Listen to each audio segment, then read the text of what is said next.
আসসালামু আলাইকুম প্রিয় শিক্ষার্থীবৃন্দ, সবাই কেমন আছেন? আশা করি খুব ভালো। আজকে আমরা আলোচনা করব নবম দশম শ্রেণীর ত্রিকোণমিতিক অনুপাত নিয়ে। এই সাবজেক্টটা আসলে অনেক ইম্পর্টেন্ট। এখান থেকে সিকিউ এমসিকিউ খুব গুরুত্বপূর্ণভাবে থাকে। তো আমরা কথা না বাড়িয়ে আজকে ক্লাসে চলে যাই। ক্লাসে যাওয়ার আগে আমি একটু বলবো যে বেসিক ক্লাসটা আমি আগে করব, কারণ বেসিক যতটা স্ট্রং হব ততটা গণিত করতে আমাদের সুবিধা হবে। বেসিক ছাড়া গণিত করা যায় না। তো আমরা আজকে বেসিক ক্লাস করব, তারপরে ধাপে ধাপে আমরা গণিতে আগাবো। তাহলে আমরা আজকে ত্রিকোণমিতিক অনুপাত করার ক্ষেত্রে সর্বপ্রথম যেই জিনিসটা আমাদের লাগে সেটা হচ্ছে যে সমকোণী ত্রিভুজ। সমকোণী ত্রিভুজ অবশ্যই আমরা জানি কি, যে যে ত্রিভুজের একটি কোণ, মানে সিম্পলি বলতেছি যে কোণ ত্রিভুজের একটি কোণ সমকোণ, সেটা হচ্ছে সমকোণ। তাহলে আমরা সমকোণী ত্রিভুজটা চিত্রের মাধ্যমে দেখি।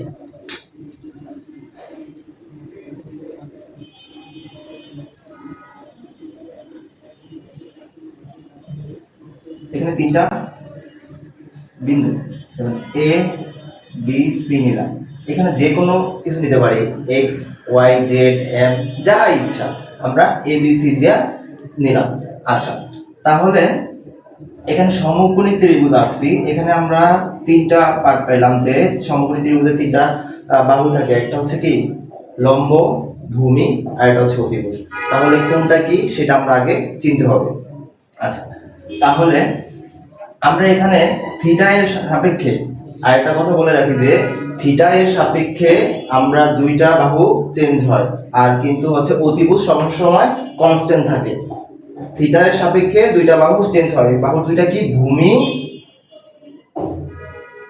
ভূমি আর হচ্ছে লম্ব।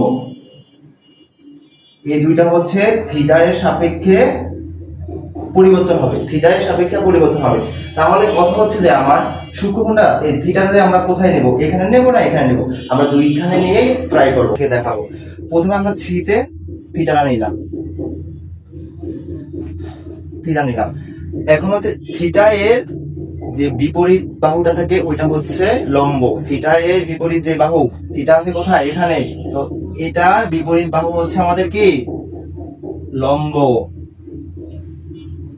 থিটা এর বিপরীত বাহু লম্ব, আর হচ্ছে সূক্ষ্মকোণের বিপরীত বাহু কি? অতিভুজ। এটা সবসময় কনস্ট্যান্ট থাকবে, যে সূক্ষ্মকোণ যেখানে সেটার বিপরীত বাহু হচ্ছে অতিভুজ। আচ্ছা, অতিভুজ। তাহলে আরেকটা কি থাকে? ভূমি। যেহেতু লম্ব পেয়ে গেলাম, অতিভুজ পেয়ে গেলাম, ভূমি কোনটা? তাহলে বিসি।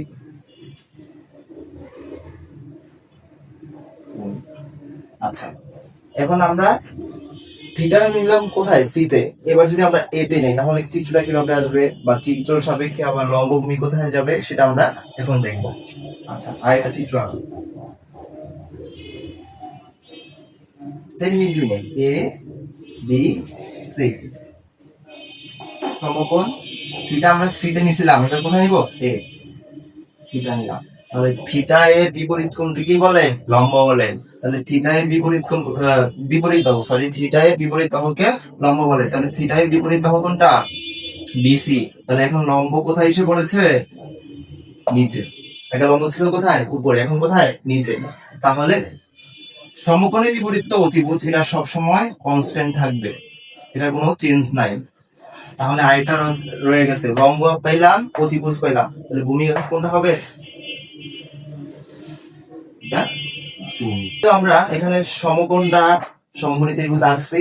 সেখানে আমরা হচ্ছে বিখ্যাত গণিতবিদ পিথাগোরাসের একটা সূত্র আছে, ওইটা আমরা দেখে দিই, তাহলে অনেকটা সহজ হয়ে যাবে। পরবর্তীতে অবশ্যই লাগবে, তো এখন দেখে নিই। পিথাগোরাসের সূত্রটা হচ্ছে, সূত্রটা আমরা কি পেলাম? অতিভুজ স্কয়ার ইকুয়াল লম্ব স্কয়ার প্লাস ভূমি স্কয়ার। তো এই সূত্রটা আমাদের পরবর্তীতে ম্যাথ করতে কাজে লাগবে। তাহলে আমরা একটা উদাহরণের মাধ্যমে এটা কাজ করতে পারি, যে উদাহরণের মাধ্যমে আমরা কিভাবে এটার ব্যবহার করব তা দেখাতে পারি। তাহলে আমরা এটা গণিতের মাধ্যমে পিথাগোরাসের ব্যবহারটা শিখে নিই। যেমন একটা ম্যাথ দেওয়া আছে, যে আমরা আগেটা বিন্দু নিই এ বি সি। এই ত্রিভুজের লম্ব যেমন সাপোজ ধরতে পারি যে 4 দেওয়া আছে, ভূমি আছে 5। তাহলে অতিভুজ কত? অতিভুজ কত? তাহলে অতিভুজ কি? সমকোণের বিপরীত বাহুটাই হচ্ছে অতিভুজ। তাহলে অতিভুজ বের করা মানে কি এসি এর মান বের করা। তাহলে এখানে আমরা কি লিখতে পারি যে এ বি ইকুয়াল কত 4 আর হচ্ছে বিসি ইকুয়াল 5। তাহলে আমার কি বের করতে হবে এসি ইকুয়াল হোয়াট। তাহলে এসি হচ্ছে কি আমার অতিভুজ। তাহলে আমরা সূত্র জানি কি অতিভুজ স্কয়ার ইকুয়াল লম্ব স্কয়ার প্লাস ভূমি স্কয়ার। তাহলে অতিভুজ আছে কি আমার এসি। তাহলে এসি তাহলে অতিভুজ স্কয়ার ইকুয়াল কি হবে লম্ব স্কয়ার। লম্ব কি আছে আমার এবি। তাহলে এবি লিখলাম এবি স্কয়ার প্লাস ভূমি স্কয়ার। ভূমি আছে কি বিসি। আচ্ছা বিসি স্কয়ার স্কয়ার। এবি মান আছে কত আমার 4। তাহলে 4 স্কয়ার আর বিসি মান আছে কত 5 স্কয়ার দিলাম। সামনে আগাই 4 এর স্কয়ার গুলো কত 4 4 16। তাহলে 16 রাখলাম প্লাস 5 এর স্কয়ার দিলে 5 5 25। আচ্ছা তাহলে এসি স্কয়ার ইকুয়াল 5 এর 6 কত 11। এক হাতে আছে 1 2 2 আর 1 3 3 আর 1 4। আচ্ছা তাহলে আমার কি অতিভুজ আছে কি আমার এসি, কিন্তু এখানে আছে কি এসি স্কয়ার। তাহলে স্কয়ার যদি বাম পাশ থেকে ডান পাশে যায় ওটা কি হয় রুট আকারে আসে। তাহলে রুট ওভার 41। তাহলে আমার এসি মান কি অতিভুজ। তাহলে অতিভুজটা কত হবে রুট ওভার 41। এভাবে আপনারা আরো গণিত করবেন। যেমন অতিভুজ দেওয়া থাকতে পারে তখন কি করবেন অতিভুজ আছে লম্ব আছে ভূমি বের করতে হবে। সেম কাজ যে আপনারা এই সূত্রটা নেবেন, নেওয়ার পর শুধু ঘুরে আপনার যেভাবে কাজ যেটা মান বের করতে হবে। যেমন যদি বলে লম্বের মান বের করো তখন আমি সূত্র কি অতিভুজ স্কয়ার ইকুয়াল লম্ব স্কয়ার প্লাস ভূমি স্কয়ার। আচ্ছা যদি আমার বলে লম্ব স্কয়ার বের করো তাহলে লম্ব কি লম্ব আছে এবি। তাহলে এবিটা না আমরা এক সাইডে নিয়ে আসবো আর বাকিটারে হচ্ছে আমরা এক সাইডে রাখবো বিসি স্কয়ার। এটা এই পাশে আসছে কি হবে প্লাস থাকলে মাইনাস মান বসাইলে আমাদের কাজ হয়ে যাবে। তো এভাবে বাকিগুলো ম্যাথ করবেন। এখন আমরা দেখতেছি যে সূক্ষ্মকোণের সাপেক্ষে ত্রিকোণমিতিক অনুপাত কিভাবে বের করা যায়। আচ্ছা তাহলে আমরা আগে দেখবো যে ত্রিকোণমিতিক অনুপাত কয়টা আছে সেগুলো আমরা আগে দেখি। ত্রিকোণমিতিক অনুপাত প্রথমটা হচ্ছে যে প্রথম আছে সাইন, তারপর আছে কস, তারপর হচ্ছে টেন, কট, সেক, আরটা হচ্ছে কোসেক। কোসেক তাহলে ত্রিকোণমিতিক অনুপাত হচ্ছে আমার কয়টা 6টা। কিন্তু এই যে তিনটা আছে না সাইন কস টেন এই তিনটার মান বের করলে বাকিগুলো অনায়াসে বের করা যায়। আচ্ছা আমরা ধীরে ধীরে শিখাবো। তো এই তিনটার থেকে কি বাকি সবগুলা কি আমার বের করা যায়। আচ্ছা তাহলে আমরা বলছি কি সূক্ষ্মকোণের সাপেক্ষে ত্রিকোণমিতিক অনুপাত বের করবো। আমরা প্রথমে দেখছিলাম যে ত্রিকোণমিতিক অনুপাতগুলো কি কি আছে। তাহলে সাইনের ক্ষেত্রে আচ্ছা সূক্ষ্মকোণ, তাহলে সূক্ষ্মকোণ এখানে ধরছিলাম কি থিটা। তাহলে সূক্ষ্মকোণের সাপেক্ষে ত্রিকোণমিতিক অনুপাত তাহলে প্রতিটার ক্ষেত্রে আমার কি আসবে কোণ আসবে। তাহলে সাইনের সাথে কি আসবে থিটা কোণ, কারণ সূক্ষ্মকোণ ধরছিলাম থিটা। আচ্ছা আমরা একটু মুছে নেই তারপরে করাচ্ছি। তাহলে প্রথমে আমরা কি নেব সাইন থিটা, কারণ কি সূক্ষ্মকোণ থিটা নিয়েছিলাম। তাহলে সাইন থিটা এখানে কি আসবে লম্ব হয় অতিভুজ।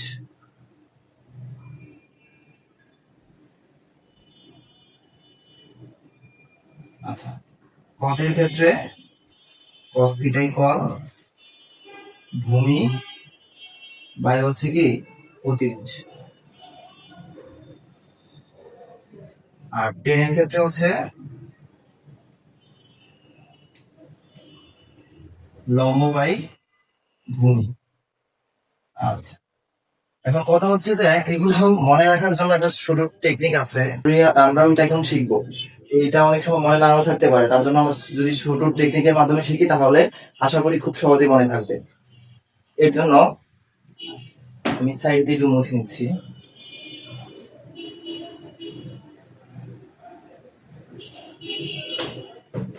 এগুলোর জন্য প্রথমে আমরা দেখি যে সাগরে লবণ অতি, তারপর এটা দেখি কবরে ভূত অতি, তারপর এটা আছে কি টেরা লম্বা ভূত। আচ্ছা, এগুলোর মাধ্যমে কিভাবে আমরা মনে রাখবো? এখানে প্রথম আছে কি সাগর। সাগর মানে কি প্রথমে এস একটা আছে না, এস আসে সাগর, তাহলে এস আসলে এটা মনে করবো কি সাইন। আচ্ছা, সাইন যদি নেই তাহলে কি আসে সাগরের পরে আছে কি লবণ। লবণে কি লম্ব, এটা টান আসে না, তার জন্য কি আসবে প্রথমে লম্ব। আর অতীতে অতিভুজ। তাহলে বুঝতে পারছি আমরা সাগরের লবণ অতি মানে প্রথমে সাগর মানে কি সাইন, তারপর হচ্ছে কি আছে লবণ লম্ব, আর অতীতে অতিভুজ ধরলাম। তাহলে সাইন ইকুয়াল কি লেখা যায়, সাইন ইকুয়াল লম্ব বাই অতিভুজ। তারপর এটা আসি কবরে ভূত কবরে ভূত অতি। আচ্ছা, এখানে হচ্ছে কবর, কবরে অনেকটা কজ কজ কজ আসে না, তার জন্য আমরা এটা কি নিব কজ, কজ থিটা। আচ্ছা, কবরে ভূত, ভূতে অনেকটা কি ভূমির মতো টান করে, তাহলে জন্য কি লেখা যায় এটা ভূতে ভূমি ধরলাম, আর অতীতে অতিভুজ। তাহলে কি আসে আমার কবরে ভূত অতি, তাহলে এটা কি কজ ইকুয়াল ভূমিতে আমরা কি ভূত ধরছিলাম আর অতীতে অতিভুজ। তাহলে সংক্ষেপে আমরা মনে রাখবো কবরে ভূত অতি মানে কি কজ ইকুয়াল ভূমি বাই অতিভুজ। আচ্ছা, পরেরটা আসি টেরা লম্বা ভূত। টেরাতে এটাই তো ইজিলি বোঝা যায় যে টেরা লম্বা ভূত মানে টতে 10, তাহলে 10 লিখলাম। লম্বা মানে অনেকটা কি লম্বর মতো আসে, তাহলে ইজিলি। আর ভূত মানে কি ভূমি, অনেকটা ভূমির মতো আসে না, ব দিয়া শুরু, তাহলে ভূমি লেখা যায়। তাহলে টেরা লম্বা ভূত ইকুয়াল আমরা কি লিখতে পারি, টেরাতে 10 আর লম্ব, লম্বাতে কি লম্ব আর ভূতে কি ভূমি, তাহলে টেরা লম্বা ভূত ইকুয়াল লিখতে পারি কি 10 থিটা ইকুয়াল লম্ব বাই ভূমি। কয়েকবার প্র্যাকটিস করলে আমরা ইনশাআল্লাহ পেরে যাব। তাহলে আমরা বাকি তিনটা অনুপাতের মান কিভাবে বের করা যায় তা শিখবো। এটা শেখার আগে আমরা কিভাবে হচ্ছে একটার বিপরীতে আরেকটা বের করতে হয়। তাহলে কোসেক, যে আমরা সাইন থিটা ইকুয়াল লিখতে পারি কি 1 বাই কোসেক থিটা। আবার হচ্ছে কস থিটা, এটার বিপরীত লিখতে পারি কি 1 by sec theta, sec theta. আর হচ্ছে টেন থিটা ইকুয়াল লিখতে পারি 1 বাই কট থিটা। মনে রাখতে হবে যে সাইনের বিপরীত হচ্ছে কোসেক, কজের বিপরীত হচ্ছে সেক, আর টেনের বিপরীত হচ্ছে কি কট। আচ্ছা, তাহলে আমরা প্রথমে যে কট বের করব, তাহলে কট, কটের বিপরীত হচ্ছে কি 10, তাহলে 10 কি 1 বাই 10, 10 থিটা। আচ্ছা, তাহলে 10 থিটা ইকুয়াল আমরা জানি কি লম্ব বাই ভূমি। আচ্ছা, লিখি লম্ব বাই ভূমি। ভাগ আকারে আসে না, ভাগ যদি গুণ আকারে আসে তাহলে যাবে কি লব যাবে হরে, হর যাবে লবে, তাহলে ভূমি উপরে আর লম্ব নিচে। তাহলে 1 দ্বারা গুণ করলে যেই কথা, আর যদি এটা কেটে দেয় একই কথা হয়, তাহলে এই পর্যন্ত আমরা রাখি। তাহলে কট থিটা ইকুয়াল আমরা লিখতে পারি কি ভূমি বাই লম্ব। তাহলে পরেরটা আসি কোসেক। কোসেক সমান সমান আমরা জানি কি কোসেক হচ্ছে সাইনের বিপরীত। তাহলে একসাথে আমরা লিখে দিই, একটা তো ভেঙে করেছি, বাকিগুলা আপনারা নিজেরা করে নেবেন। কোসেক হচ্ছে সাইনের বিপরীত, সাইন আছে কি লম্ব বাই অতিভুজ, তাহলে কোসেক হবে কি অতিভুজ বাই লম্ব।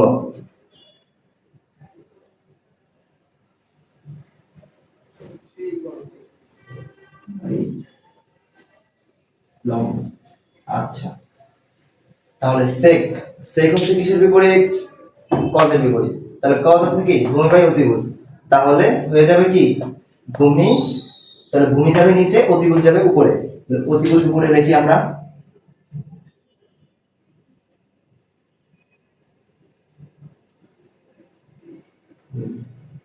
আচ্ছা, তাহলে আমরা কিভাবে sine theta cos theta tan theta মানে 6টা হচ্ছে ত্রিকোণিক অনুপাতের মান বের করতে হয় তা আমরা দেখলাম।